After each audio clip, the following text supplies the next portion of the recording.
Joshua chapter 7. But there was sin among the Israelites.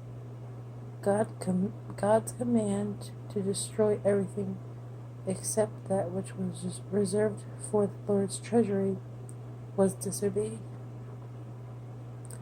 For Achan, the son of Carmi, grandson of Zabdi, and great-grandson of Zerah, of the tribe of Judah, took some loot for himself, and the Lord was very angry with the entire nation of Israel because of this. Soon after Jericho's defeat, Joshua sent some of his men to spy on the city of Ai east of Bethel. Upon their return, they told Joshua, "It's a small city, and it won't take more than 2,000 or 3,000 of us to destroy it. There's no point in all of us going there." So approximately 3,000 soldiers were sent, and they were soundly defeated.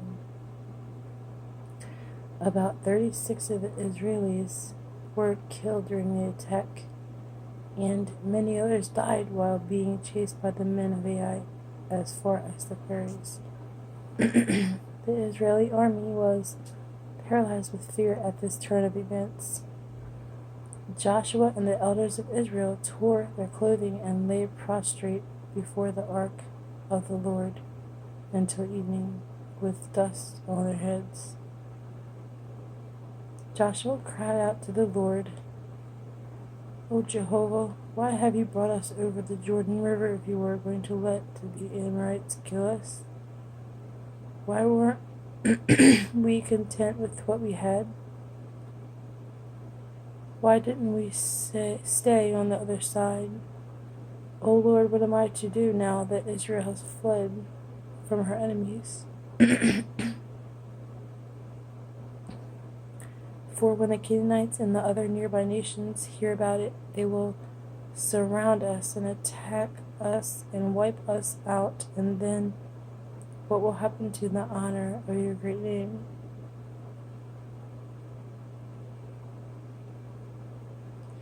But the Lord said to Joshua, "Get up off your face. Israel has sinned and disobeyed my commandment, and has taken loot when I said it was not to be taken. And they have not only taken it, they have lied about it and have hidden it among their belongings. That is why the people of Israel are being defeated. That is why your men are running from their enemies, for they are cursed.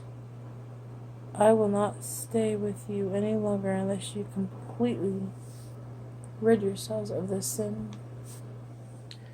Get up, tell the people, each of you must undergo purification rites in preparation for tomorrow. For the Lord your God of Israel says that someone has stolen from him, and you cannot defeat your enemies. Until you deal with this sin. In the morning, you must come by tribes, and the Lord will point out the tribe to which the guilty man belongs. And that tribe must come by its clans, and the Lord will point out the guilty clan, and the clan must come by its families, and then each member of the guilty family must come by one. And the one who has stolen that which belongs to the Lord shall be burned with fire, along with everything he has, for he has violated the covenant of the Lord and has brought calamity upon all Israel. So early the next morning, Joshua brought the tribes of Israel before the Lord, and the tribe of Judah was indicated. Then he brought the clans of Judah and the clan of Zerah, was singled out Then the families of that clan were brought before the Lord, and the family of Zabdi was indicated. Zabdi's family was brought man by man, and his grandson Achan was found to be the guilty one. Joshua said to Achan, "My son, give glory to the God of Israel and make your confession. Tell me what you have done." Achan replied, "I have sinned against the Lord, the God of Israel, for I saw a beautiful robe imported from Babylon, and some silver worth $200, and a bar of gold worth $500.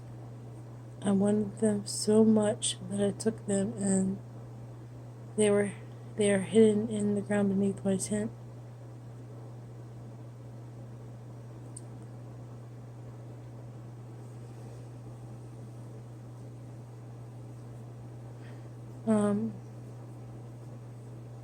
With the silver buried deeper than the rest. Okay. So Joshua sent some men to search for the loot. They ran to the tent and found the stolen goods between there, just as Achan had said, with the silver buried beneath.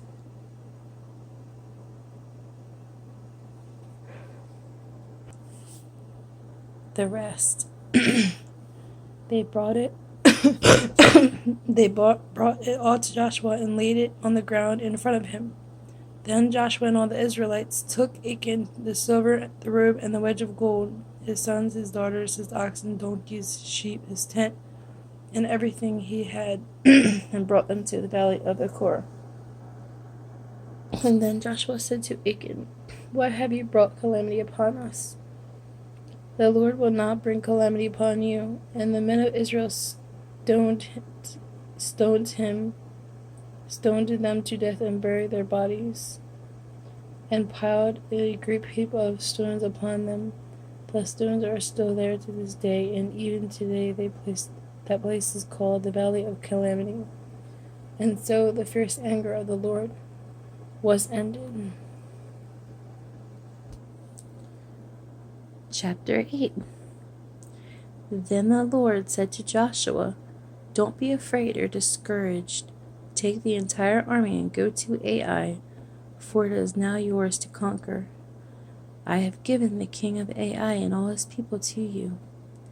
You shall do to them as you did to Jericho and our king."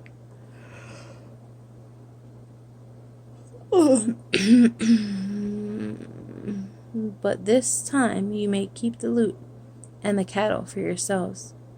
Set an ambush behind the city." Before the main army left for Ai, Joshua sent 30,000 of his bravest troops to hide in the ambush close behind the city, alert for action. "This is the best plan," he explained to them. "When our main army attacks, the men of Ai will come out to fight as they did before, and we will run away. We will let them chase us until they have all left the city, for they all will say, 'The Israelites are running away again,' just as they did before. Then you will jump up from your ambush and enter the city, for the Lord will give it to you. Set the city on fire as the Lord has commanded. You now have your instructions." So they left that night and lay in ambush between Bethel and the west side of Ai. But Joshua and the rest of the army remained in the camp of Jericho. Early the next morning, Joshua roused his men and started toward Ai, accompanied by the elders of Israel, and stopped at the edge of a valley north of the city. That night, Joshua sent another 5,000 men to join the troops in ambush on the west side of the city. He spent the night in the valley. The king of Ai seeing the Israelis across the valley, went out early the next morning and attacked at the plain of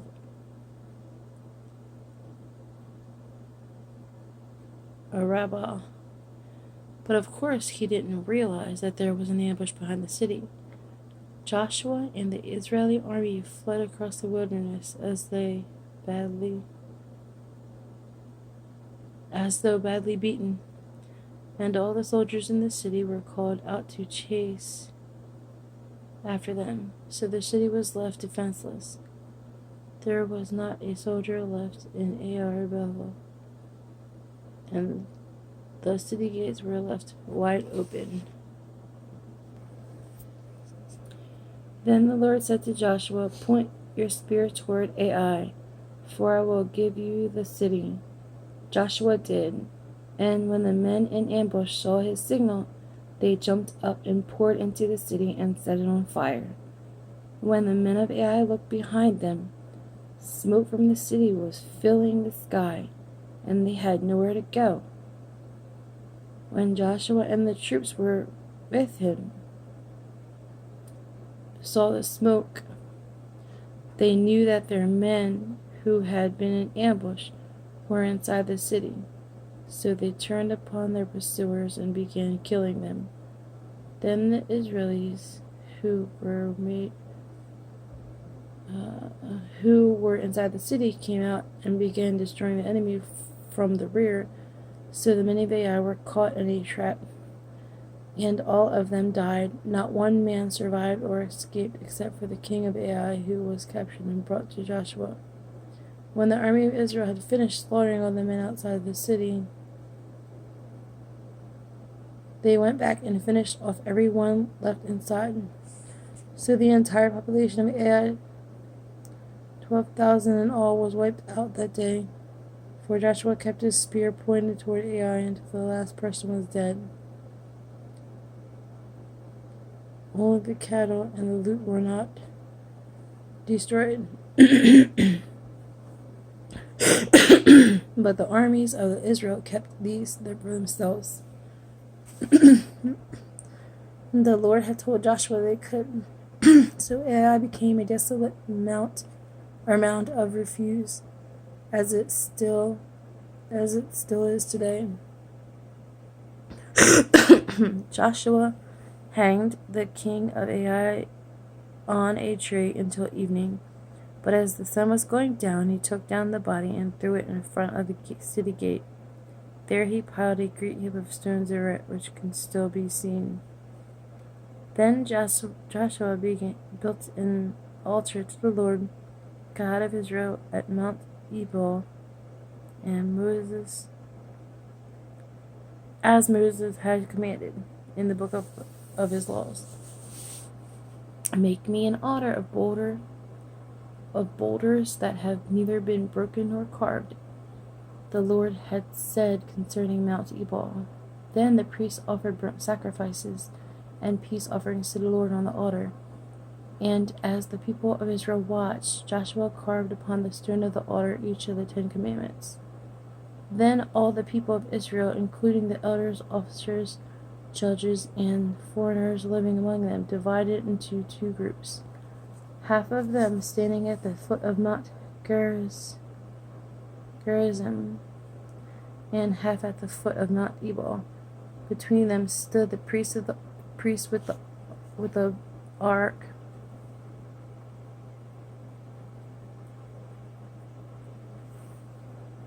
ready to pronounce their blessing. This was all done in accordance with the instructions given long before by Moses. Joshua then read to them all of the statements of blessing and curses that Moses had written in the book of God's law. Every commandment Moses had ever given was read before the entire assembly, including the women and children and the foreigners who lived among the Israelites. So that's chapter 7 and 8. Mommy loves you.